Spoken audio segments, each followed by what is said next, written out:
sedikit menjelaskan materi fikih muamalah tentang wadiah. Dimulai dari pengertian wadiah. Wadiah secara etimologi, kata al-wadiah berarti menempatkan sesuatu yang ditempatkan bukan pada pemiliknya untuk dipelihara. Wadiah merupakan simpanan atau deposit barang atau dana kepada pihak lain yang bukan pemiliknya untuk tujuan keamanan. Wadiah adalah akad penitipan dari pihak yang mempunyai barang ataupun uang kepada pihak penerima titipan dengan catatan di mana kapanpun titipan diambil, pihak penerima titipan wajib menyerahkan kembali titipan tersebut dan yang dititipi menjadi penjamin pengembalian barang titipan. Selanjutnya, sumber hukum wadiah. Nah, dalam sumber hukum wadiah ini ada dua sumber. Yang pertama dalam Al-Quran surat An-Nisa ayat 58 yang artinya berbunyi, sesungguhnya Allah menyuruh kamu menyampaikan amanat kepada yang berhak menerimanya dan menyuruh kamu apabila menetapkan hukum di antara manusia supaya kamu menetapkan dengan adil. Sesungguhnya Allah memberi pengajaran yang sebaik-baiknya kepadamu. Sesungguhnya Allah adalah Maha mendengar lagi Maha melihat. Nah, dan yang kedua, sumber hukumnya terdapat dalam As-Sunnah yang berbunyi, tunaikanlah amanah dan dipercayakan kepadamu dan janganlah kamu khianati terhadap orang yang telah mengkhianatimu. Dalam hadis riwayat Abu Daud At-Tirmizi. Selanjutnya ada jenis akad wadiah. Jenis akad wadiah di sini ada dua jenis akad. Yang pertama wadiah amanah dan yang kedua wadiah domanah. Dimulai dari wadiah amanah yang pengertiannya di mana uang atau barang yang dititipkan hanya boleh disimpan dan tidak boleh dibudidayakan.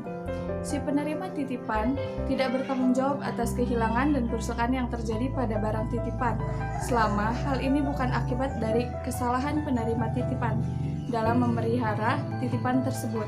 Contoh dari wadiah amanah ini adalah safe deposit box. Yang kedua, ada wadiah domanah. Nah, pengertian wadiah ini di mana si penerima barang dapat memanfaatkan barang titipan tersebut dengan seizin pemiliknya dan menjamin untuk mengembalikan barang tersebut secara utuh setiap saat si pemilik menghendakinya. Hasil dari pemanfaatan barang tidak wajib dibagi hasilnya, namun boleh saja si penerima titipan memberi bonus kepada pemilik barang. Contoh dari wadiah domanah ini adalah tabungan dan giro tidak bercangkrak. Nah, selanjutnya ada rukun dan syarat wadiah. Dari rukun dulu, rukun wadiah di sini ada 4. Nah, yang pertama, pemilik barang atau pihak yang menitip atau biasa disebut dengan muadi. Yang kedua, pihak yang menyimpan atau yang menerima titipan atau yang biasa disebut dengan mustaudah. Yang ketiga, objek wadiah berupa barang yang dititipkan atau wadiah. Dan yang keempat adalah ijab kabul. Selanjutnya masuk ke ketentuan syariah. Ketentuan syariah dalam wadiah ini ada 3. Yang pertama, pelaku harus cakap hukum, balik, serta mampu menjaga dan memelihara barang titipan. Yang kedua, objek wadiah harus jelas dan diketahui spesifikasinya oleh pemilik dan penyimpan. Yang ketiga itu ijab kabul, di mana pernyataan dan ekspresi saling ridho antar pihak pelaku akad yang dilakukan secara verbal, tertulis, melalui korespondensi atau menggunakan cara-cara komunikasi modern. Baik, selanjutnya ada aplikasi wadiah domanah dalam perbankan. Aplikasi wadiah domanah dalam perbankan ini ada giro dan pengertian dari giro. Giro wadiah adalah giro yang dijalankan berdasarkan akad wadiah, yakni titipan murni yang setiap saat dapat diambil jika pemiliknya menghendaki. Adapun dalam konsep wadiah domanah ini, pihak yang menerima titipan boleh menggunakan atau memanfaatkan uang atau barang yang dititipkannya. Nah, selanjutnya ada aplikasi wadiah amanah dalam lembaga keuangan syariah. Nah, dalam perbankan syariah, wadiah amanah diaplikasikan untuk penitipan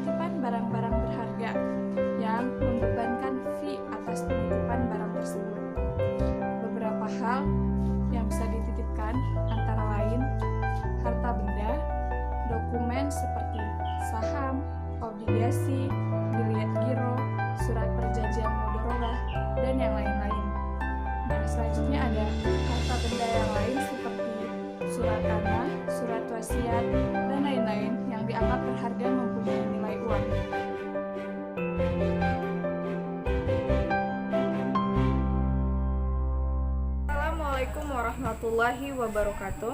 Baik, di sini saya akan menjelaskan materi tentang hawalah. Di sini definisi hawalah dalam kitab Al-Fiqh ala Al-Madhabi Al-Arba'ah yang ditulis oleh Abdurrahman Al-Jaziri telah dijelaskan bentuk hawalah secara antropologis maupun normatif. Secara antropologis, hawalah dapat ditemukan dalam bahasa sehari-hari yang dikembangkan dalam bahasa Arab. Secara etimologi bermakna berpindah dari suatu tempat ke tempat yang lain. Adapun pengertian secara bahasa adalah memindahkan hutang dari satu perjanjian hutang kepada perjanjian hutang lainnya. Kedua itu dasar hukum hawalah. Dasar hukum hawalah diperbolehkan berdasar dari Al-Sunnah dan Ijma. Dasar hukum dari Al-Sunnah adalah hadis riwayat Abu Hurairah yang artinya, sungguhnya Rasulullah bersabda, pengulur-uluran pembayar utang yang dilakukan oleh seorang kaya merupakan sebuah bentuk kezaliman. Jika pembayaran piutang tiga syahid sabik salah seorang di antara kalian dialihkan kepada orang lain yang mudah membayar utang, hendaklah pengalihan hutang tersebut diterima. Menurut mazhab Hanafi, rukun hawalah adalah ijab atau pernyataan melakukan hiwalah dari pihak pertama dan qabul pernyataan penerima hiwalah dari pihak kedua dan ketiga. Menurut mazhab Hanafi, rukun hawalah adalah tersebut yang sudah dijelaskan. Menurut mazhab Malik, Syafi'i dan Hambali ada 6. Pihak pertama muhil, pihak kedua muhal, pihak ketiga muhal alai, keempat ada piutang muhil kepada muhal, kelima ada piutang muhal alai kepada muhil, keenam ada siga al-hiwala. Syarat hiwala berkaitan dengan muhal dan muhal alai atau muhalbi. Yang pertama yaitu syarat muhil berkemampuan untuk melakukan akad kontrak. Yang kedua syarat muhal harus memiliki kemampuan untuk melaksanakan kontrak. Kerelaan muhal dan tidak terpaksa menerima penawaran hendaklah berlaku dalam majelis akad. Yang ketiga itu syarat muhal alai sama dengan syarat muhil dan muhal, yaitu berakal dan baligh. Kerelaan jika ada unsur-unsur paksaan. Penerima pindah utang akadnya menjadi tidak sah bagi penerima hiwalah. Yang keempat itu syarat muhalbi, hutang yang berlaku pada pemiutang dan pemindah hutang. Dua hutang tersebut hendaklah berbentuk hutang lazim. Selanjutnya yaitu aplikasi hawalah dalam perbankan seperti biliet, biro, cek bertempo. Kita ambil contoh yaitu seorang penulis yang mendapat royalti dari seorang penerbit. Saat jatuh tempo membayar royalti, penerbit memberikan giro yang memberikan jumlah uang yang bisa dicairkan antara penerbit dan bank. Dalam hal ini penerbit adalah muhil, kemudian bank sebagai muhal alai dan penulis sebagai muhal. Sekian materi yang saya sampaikan dalam video ini. Mohon maaf atas kesalahan kata ataupun pengucapan. Wassalamualaikum warahmatullahi wabarakatuh.